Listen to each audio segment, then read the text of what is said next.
Welcome to the Go Slow to Go Fast lifestyle podcast, where we explore what it truly means to live with intention, calm, and clarity in a fast-paced world. Today on Go Slow to Go Fast, it'll be my solo cast, and it's a personal one. This past year of the Go Slow to Go Fast lifestyle podcast has been all about focusing on purpose, on your purpose, with intention, and that includes self-care strategies, slow parenting, slow leadership, and just really digging in to what brings you joy.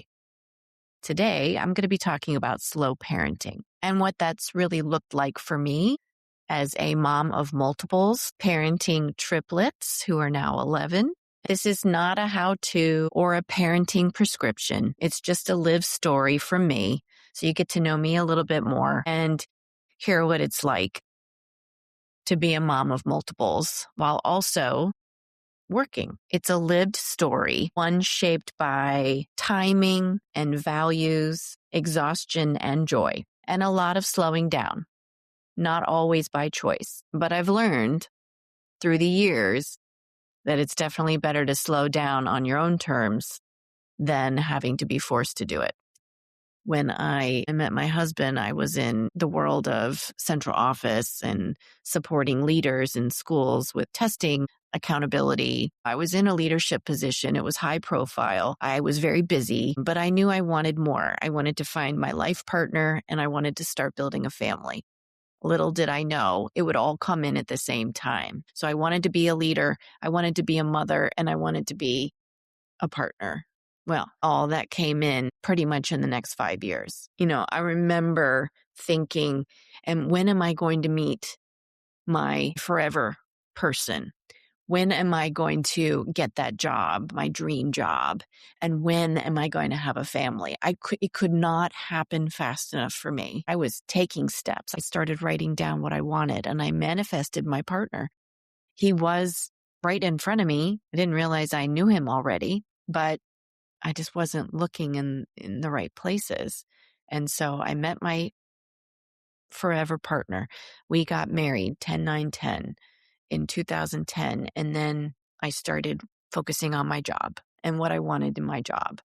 And I started working on that and became an instructional coach and then an assistant principal. And we were working on starting a family. And our family journey was one that included IVF. We had some fertility challenges that required us to use IVF to become pregnant. And we actually had already had 6 trials before I became pregnant with the boys. And so on the 7th time, we became pregnant. And that is a whole other podcast where I can talk about my fertility journey and definitely dive into that a little bit more. But I manifested, I let go, I talked to my spiritual team, and I decided at the point where we had no more trials that would be covered by insurance. It was our last round of IVF, and it was my last go around. And it was either have a family or you're not going to have a family. This was it. And that was the point where I decided if it's meant to be, it will be. And God has a plan, universe, source, do what you need to do to make it happen or not happen. I will be okay with whatever happens. And we just took a leap of faith. And we had the last egg retrieval and transfer in January of 2014. In February, I went in for an ultrasound and I was pregnant with multiples. That began our journey as a family with multiples and a different parenting journey. We had hope, patience, disappointment, and perseverance all wrapped up together for years. Through 7 IVF cycles and 3 miscarriages, we finally had our miracle of being pregnant on the 7th try. And then after the ground shaking news of having a multiple pregnancy, it was incredibly exciting and very surprising, of course. And at the time when I became pregnant with the boys, I was in my 3rd year as assistant principal and heading into my 4th year. And I was just deeply immersed in school leadership.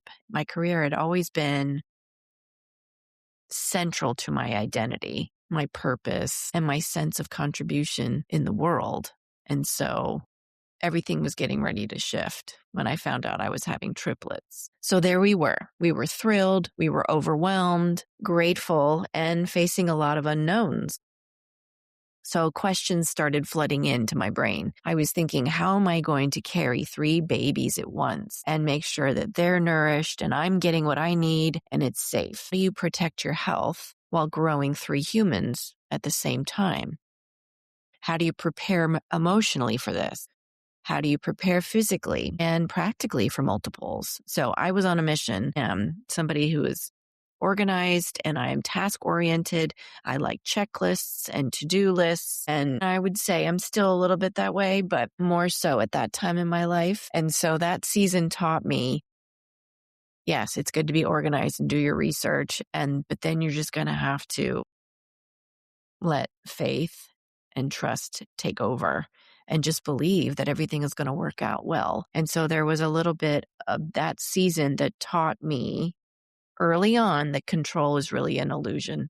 I thought I could control how things were going to go. And while I manifested this family and my life partner, I was still not in control. I needed to let go. And so that season taught me so much. And it's better to lean into slowing down than being forced to slow down. It's definitely a necessity. And during that time when I was pregnant with the boys, I was reading all the books and consulting with the doctors for the high-risk pregnancy. So I knew that everything was going to be okay. I was in the right place at the right time. And it was all about divine timing and just trusting the universe and trusting God's source energy that I was going to have a healthy pregnancy. And so I just needed to make sure that I was taking my time, enjoying the moment, and understanding that slowing down was not a luxury, it was a necessity. So our boys arrived safely. They were delivered at 34 weeks, which, talking to all the doctors and nurses, it was a very healthy pregnancy. They were very impressed with how long they were able to go. They went into the NICU. They did not get to go home right away because they were premature. They were born at 34 weeks, but they were very healthy. They were all 4 pounds or higher. Our boys arrived. Life was full. It was loud. It was tender. It was repetitive and also sacred. You know, the infant and toddler years were honestly some of my favorite seasons, and I'll never forget how I felt. I was exhausted. It was tiring. And getting up, I remember thinking about the boys were on a 2-hour feeding cycle where the NICU nurses would teach me in the NICU to wake them up and change them and then feed them and then burp them and then put them down and learn how to swaddle every time so they would rest well. And I just got into that process. And then they would teach me, you want to stretch it out, stretch the feeding out a little bit later, let them cry a little bit longer so you can stretch that 2-hour feeding out to a 3-hour feeding and then 4-hour feeding. And I remember thinking the milestones were so great that I didn't know how I was going to get them to wait 4 hours and then 6 hours and so on. And I remember thinking to myself, I cannot wait until they sleep through the night. I cannot wait until they do this and they do that and they do that. And it's good to write those things down and journal and take note in that and rejoice and be grateful for those moments. But you also don't want to wish those to speed up either, because you only get those moments one time in this lifetime, and being with that child, that baby, at that time, those were sacred moments. And so they were deeply grounding, and everything slowed down whether I wanted it to or not. When I was in those moments, sometimes I remember wanting to rush through, just getting them to fall asleep and then go into the crib. But, now what I wouldn't give to be able to hold them again in that moment. So any parents who are listening to this podcast now in that phase of life, enjoy it as much as you want to roll your eyes and take that big sigh and lean into the naps and get your rest. Just know it's going to go so fast. And so go slow when you can and take care of yourself, because you're going to need to. You're going to need all your energy for the moments when they are crying and they're not sleeping because they're sick. But those repetitive phases of feeding and naps and routine and walks and floor play and reading the same book over and over again, I remember the frustration, but I also remember the joy. And those rhythms anchored our days. And 2 years after the boys were born, I became principal of an elementary school. And it was my dream job. I finally was at the point where I could look around and realize I had my dream partner in my life who was amazing.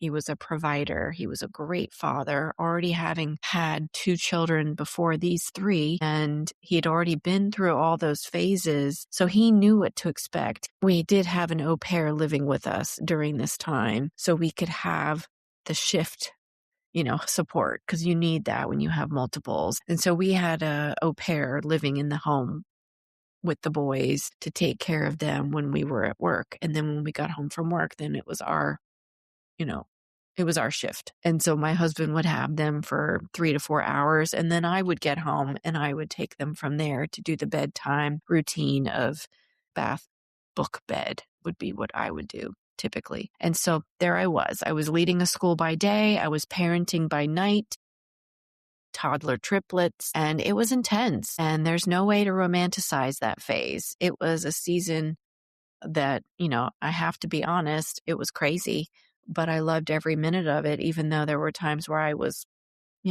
frustrated and tired, and being a new parent and being a new leader, because when you go from assistant principal to principal, there's a whole new learning curve there that people just don't take the time to tell you. And honestly, I don't think you could have told me. I think you have to live through the experience. And, it was chaotic. It absolutely was. And at the same time, our family already had a teenager and a 20-something, because my husband, in his previous marriage had 2 children. So we had, older kids too, that would either come over to the house during holidays or they would come over and visit. And so it meant that I was parenting, or observing at least, different stages from basically 2 years all the way through 20-something, because I was also principal in an elementary school. So I could see that age continuum across infant, toddler, school age, and beyond into adolescent and young adult. And so that vantage point really changed everything for me. I could see how fast childhood would fly if I didn't slow down and pay attention. And I also knew that overscheduling was something that I wanted to make sure that I avoided as much as possible when the boys got older. And I just wanted to make sure I focused on unstructured time for them and build it into their schedule long before they even asked for it. I was thinking ahead intentionally about that and what I wanted for our boys to experience and not just achieve. So slow parenting for me, it isn't about doing less because it's trendy. It's about aligning with family values. From early on, we made conscious choices. We provided room in their schedules as they grew. We had slow weekends with lots of space for play, avoiding chronic overscheduling. We prioritized rest, imagination, boredom, and connection. And instead of filling calendars, we saved our money for experiences, especially annual beach vacations. We would go to a quiet beach where I had spent many a vacation in childhood growing up in North Carolina, and we would get a beach house for a week and it would usually be off peak times. I like to go to the beach in the fall and early spring before prices go up. And frankly, there's not a lot of people around. So traffic is lighter. There's less people on the beach. We had our dog out on the beach running around. We had our boys in all the stages. I mean, they were rolling over as infants at a beach house. And then the next year they were walking on the sand and picking up seashells. And so they've been experiencing beach vacations since they were itty bitty. And it's just a tradition that I've experienced from my childhood that I wanted to pass on to them. And those beach trips became sacred. They've learned to love the water. They became strong, confident swimmers, because we would take them to an indoor pool and during the winter as they grew up. And then we would also take them to the pool in the summers. And so I remember lifeguards marveling at how well they swam when they were 3 and 4. They were very confident in the water. And time just slows down in the best way for me when I'm at the beach, and I wanted to make sure they experienced the same. So fast forward to today. They're now on the local swim team, but even now we keep it simple. I mean, they didn't go to their first theme park until like 2 years ago. We really have kept it very minimal. We don't do a lot of vacations. We follow one activity per season kind of rhythm. I think this year was the first year where we didn't have them all in the same activity. 2 chose to do cross country and 1 wanted to do chorus. And so that's been the first time that they haven't all participated in the same sport or same activity. And it works for us. They're all in 4-H. They all participate in different ways. They're all involved at school. And yes, they have plenty of unscheduled time. They play outside, they read, they create, and they get bored. And they also have some screen time too, but we limit it as much as we can. We've been doing more board games. They were actually out all last week for snow, inclement weather, and we played Yahtzee as a family. They're getting into board games more because their focus definitely had to grow. They needed to build that stamina where they could sit and do a longer board game. We're not at the level of Monopoly yet, but we're getting there. So yes, there is screen time in our house, but it's intentional. And they're also doing some creative writing where one of mine is writing a story and another one is illustrating. So they're definitely little collaborators. They like to write. They like to read. They like to go outside. But they're, I can see they're getting into their typical teenage phase. They're on the edge. They're going to start wanting to watch more TV. They're going to want to have more alone time, and that's okay. I'm going to lean in as much as I can and slow parent when I can. And, sometimes they're going to be wanting to do their independent time, and sometimes they're going to want to lean in and have parent time. One of my sons is interested in doing videos like this, and so we've created a YouTube channel for them to explore that, and he's posted a video about making blueberry muffins. So we'll see where it goes. I see technology as a tool. It's a skill that they can learn. It's not a takeover, and we do have those limits built in because balance matters, and creativity is always the goal. So that's the whole point of letting them have a YouTube channel and make videos so they can be creative and learn, the production side of things and build their skills. So slow parenting, it's taught me so much, including presence outlasts pressure. Childhood doesn't need to be optimized, and kids don't need every opportunity. They need enough space to discover who they are. As a leader, a parent, and a human, I've learned that slowing down creates resilience, not just for kids, but for us too. If you're in a season that feels full, fast, or overwhelming, I hope that this episode reminds you that slowing down is not falling behind. It's choosing depth. And until next time, the light in me honors the light in you. And as you head into the rest of your week, let your light shine through. Go slow to go fast, and thanks for listening.